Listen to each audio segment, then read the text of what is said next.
मित्रांनो, मी श्रेयश. मित्रांनो, आषाढ शुद्ध पौर्णिमा म्हणजेच गुरुपौर्णिमा. या पौर्णिमेला वेद व्यासांचा जन्म झाला म्हणून ही व्यास पौर्णिमा. मित्रांनो, गुरु म्हणजेच व्यासमुनी आणि व्यासमुनी म्हणजेच गुरु, हे एकमेकांचे पर्यायवाची बनले. मित्रांनो, ज्या व्यासमुनींनी धर्मशास्त्र, नीतिशास्त्र, व्यवहारशास्त्र, मानसशास्त्र यांचा अंतर्भाव करून जगातील सर्वोत्तम साहित्य महाभारत, वेद, पुराणांची निर्मिती केली, भारतीय संस्कृतीला आकार दिला.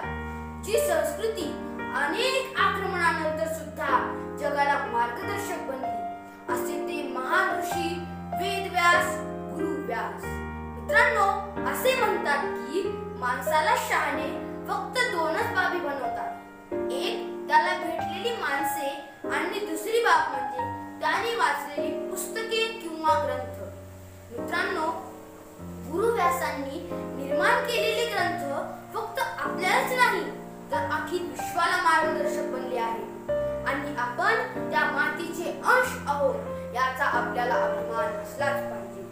मित्रांनो, गुरु ते जे चारित्र्यवान, गुणवान, ज्ञानवान पिढी घडवतात, जी पिढी सामर्थ्यशाली, समृद्ध राष्ट्र बनवते. वेद व्यासांच्या या समृद्ध साहित्याने सुद्धा अशाच समृद्ध पिढ्या आणि समृद्ध राष्ट्र बनवले आहे. म्हणून आषाढ शुद्ध पौर्णिमा व्यास पौर्णिमा म्हणून साजरी केली जाते. मित्रांनो, गुरुर ब्रह्मा गुरुर विष्णू गुरुर्देवो महेश्वरा गुरुर साक्षात परब्रह्म तस्मै श्री गुरुवे नमः. तस्मै श्री गुरुवे असे मानणारी आपली संस्कृती, जिथे गुरु देवापेक्षा सुद्धा श्रेष्ठ मानले जातात. गुरु ज्ञान, गुण, आचरण, संस्कारांचे महासागर, जे पौर्णिमेच्या शीतल प्रकाशासारखे असतात. तसेच जे ज्ञानी, संस्कारी शिष्य घडवतात. हे गुरु आपल्यासारख्या शिष्यांतून हिरे, मोती, माणके घडवतात. आपल्यासारख्या शिष्यांचे जीवन सार्थ बनवतात, समर्थ बनवतात. मित्रांनो, फक्त ज्ञान असून चालते का? नाही, तर विद्या विनयाने शोभते. या सुभाषिताप्रमाणे आपल्यासारख्या शिष्यांमध्ये अगाध ज्ञानाबरोबर मोठेपणाचा उद्धटपणा न येऊ देता जलाची शीतलता, सूर्याचे तेज आणि विवेकपूर्ण विनयशीलता निर्माण करतात ते गुरु. मित्रांनो, थोर समाजसेवक महात्मा फुले म्हणतात की विद्येविना मती गेली. मित्रांनो, मती फक्त एकटी जात नाही तर सोबत नीती, प्रगती आणि चारित्र्याची अधोगती करते. एवढा अनर्थ अविद्या करते. या अविद्येला दूर करायचे असेल तर योग्य समर्थ गुरूंच्या आश्रयाला आपण शिष्यांनी असणे अति आवश्यक आहे.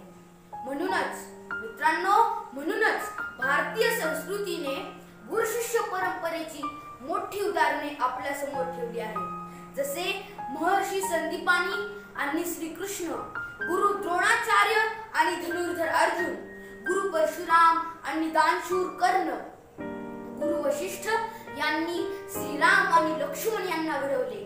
तसेच आर्य चाणक्य यांनी चंद्रगुप्त मौर्य आणि समर्थ रामदास यांनी छत्रपती शिवाजी महाराजांना घडवले.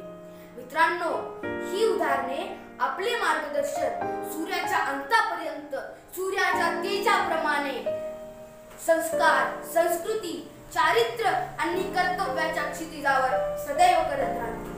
मित्रांनो, भारतीय गुरु शिष्य या सात्विक परंपरेने चक्रवर्ती सम्राट, छत्रपती, महान योद्धे आणि बुद्धिवंत घडवले. मग ते आपल्याला चारित्र्यवान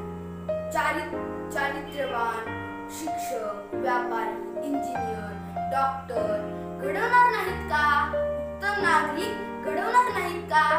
मला विश्वास आहे, जर आपणही योग्य गुरुचरणी लीन होऊन उत्तम शिष्यांचा धर्म पाळला तर आपणही इतिहासाच्या पानावर आपले नाव कोरू शकू. पण अट एकच मित्रांनो, पण अट एकच,